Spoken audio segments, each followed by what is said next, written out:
This is what we're going to be doing today. We need a spreadsheet that you'll have to create in your own Drive folder and some code that I'll teach you how to write, which I'll also be sharing for free in a link in the description. It's a function that turns any text or link into a QR code that you can either print or share digitally. The first thing we're going to do is create a spreadsheet and give it this name, along with these headers.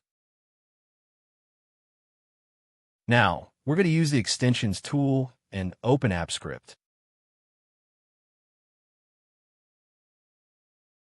We wait for it to load, and it already includes a file called code. We start by creating a function called checkColumn.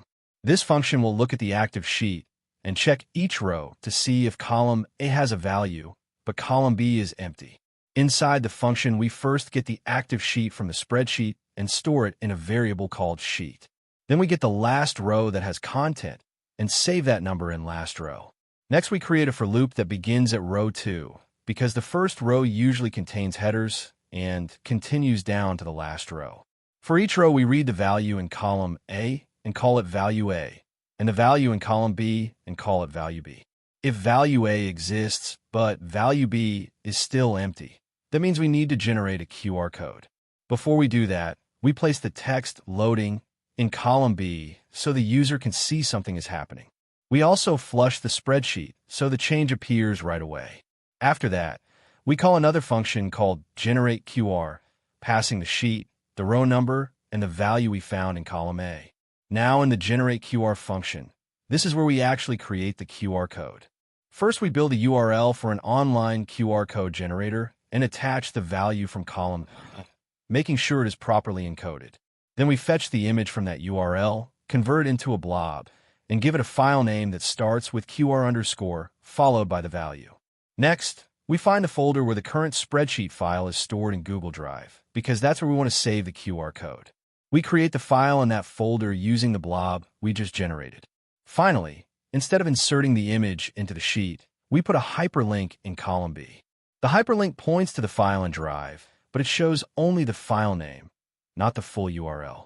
If something goes wrong at any point, the catch block will capture the error and write a message in column B so the user knows there was a problem.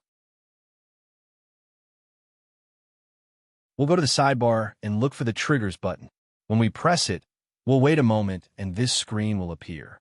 Then we'll press Add Trigger, and this menu will open, where we'll indicate that it should activate the main function, the head version, meaning the latest save version. To activate it, we'll tell it to use a spreadsheet event, and that the event should be any manual edit made in the sheet. In our case, we expect it to trigger when we add new text in column A. We'll press Save. Then it will ask us to authorize the necessary access for the application to work. Since Google doesn't know who is creating it, it will ask us several times, and we need to authorize it first. After that, it will ask us to sign in with our account. When this screen appears, we need to go to the Advanced section and access the project, located at the bottom. Once we do all of this, it will allow us to press the Allow button to enable the application. Now, we wait a little bit, and we have everything we need.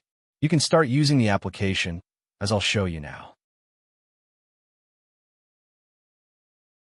Here we have our spreadsheet, and we can see that everything works exactly as we needed. Any file will be saved in the same folder where the spreadsheet is located. You can start using it now.